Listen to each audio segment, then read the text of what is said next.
Hello friends, if you have moved to UK from a different country, then buying a car is one of the most important financial decisions that we all have to make. You might have wondered, what is the best way of buying a car in the UK?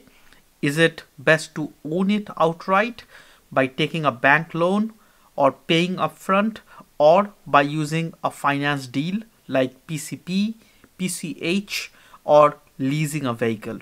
If you are living in UK for less than 3 years, then you might struggle to get a finance deal like a PCP or PCH or even a lease. What are your options in that case? Please watch this video till the end, where I'm going to answer all your questions about buying a car in the UK. And don't forget to press the like button and subscribe to this channel if this is your first time on my channel.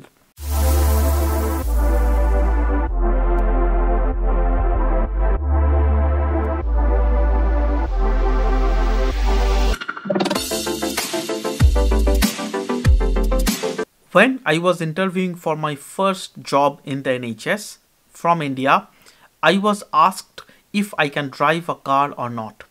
Also, if you have applied for GP training post, you might have seen that a valid UK driving license is one of the important criteria, particularly if you are working as a doctor here. But from my own experience, I have spent almost 3.5 years living in UK and not owning a car. The reason for this was I used to live in an accommodation very close to the hospital. My wife wasn't working at that time.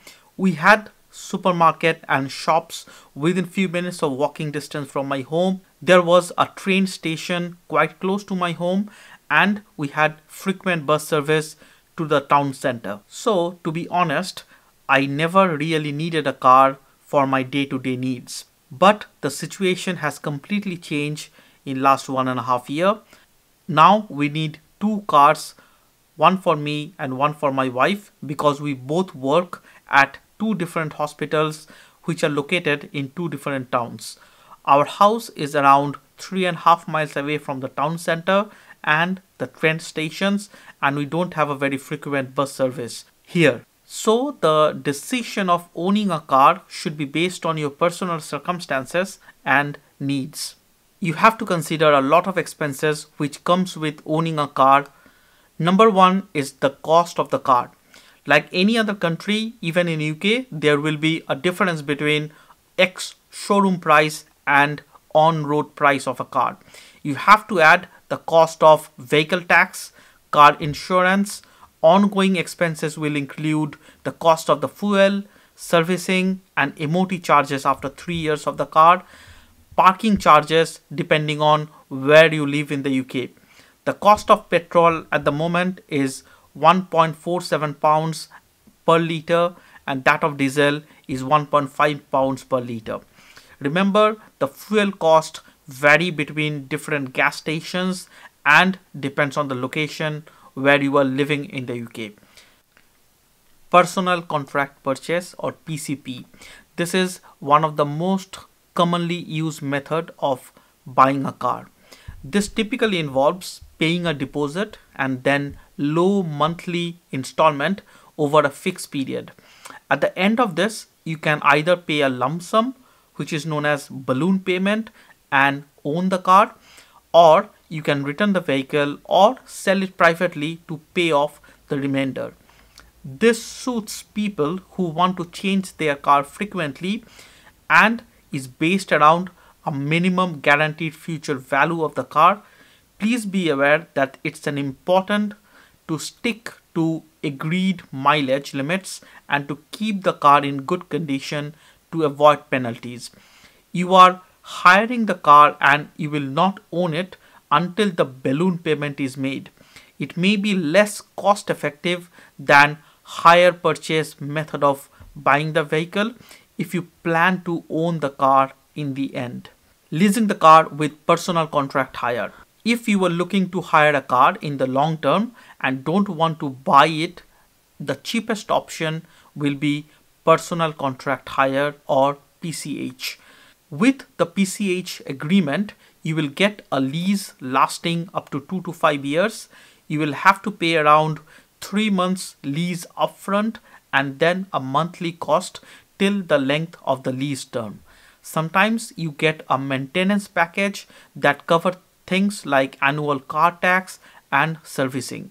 The monthly payments of PCH are slightly cheaper than that of PCP, but PCP will offer you the opportunity to buy the car at the end of the term after paying the balloon payment, whereas in PCH you will never own the car. Hire purchase is a way of buying a new or used car by usually paying a deposit and then pay off the value of the car in monthly installments with the loan secured against the car. This means you don't own the vehicle unless you pay off all the payments in full. The advantage of hire purchase over PCP is that you don't have a mileage limit, but the monthly payments are usually higher. Along with these options, if you are working in the NHS, then you have the option of salary sacrifice scheme through your employer and you could get a car on lease. The advantage of this kind of scheme is you don't have to pay for any maintenance as well as no car insurance for this car. So it works out quite cheap than the prevailing market rate for the same car. If you are a new driver to the UK, then the car insurance costs are extremely high. You can avoid them if you are leasing the car through your employer. Another advantage of this salary sacrifice scheme is your gross salary will be reduced, so you will be paying less national insurance and pension deductions. There will be implications for your long-term pension because of this. Also, you should be careful of this kind of scheme if you're planning to change your job within next 1 or 2 years before the end of the contract terms, or you have plans of going on a maternity leave. You will have to return the car at the end of your lease deal to your employer. Amongst all the options of buying and owning a car, this is one of the cheapest option of driving a new car and change it every few years. But please be aware of the implications on your pensions and make an informed decision based on your circumstances. From the personal finance point of view, I don't see a point in owning a car. As a household, we have 2 cars and both are lease vehicles. One of them is through the NHS employer salary sacrifice scheme and the other one is a private lease from the car company. I have plans to return both the vehicles at the end of the lease period and I don't plan to own any of this vehicle in the long term. If you are a new resident in the UK and live here for less than 3 years, then you will struggle to get the finance deals like PCP or PCH. The only available option in that case will be to either pay the whole cost of the car upfront from your savings, or you can take a bank loan if your bank is happy to provide you a loan. In this situation, it's best to go for a used car which will be cheaper than a new car, and then after a few years when you are eligible for a finance deal, you can always buy a new car. I hope this information will give you some perspective to plan about buying or owning a car in the UK. The thumb rule is if you need a car, then only consider buying it. If you don't need a car, you don't really need to buy a car. Also, I would advise to try and get UK driving license as soon as possible after moving to this country. You will be allowed to drive for 1 year with your Indian driving license, but I would strongly advise to take some driving lessons before you start driving on the UK roads because the traffic rules are quite strict in most places. Please don't forget to press the like button if you find value in this video, and don't forget to leave a comment in the comment section below. I'm also going to provide some of the important links of car insurance schemes in the description box below. Thank you for watching.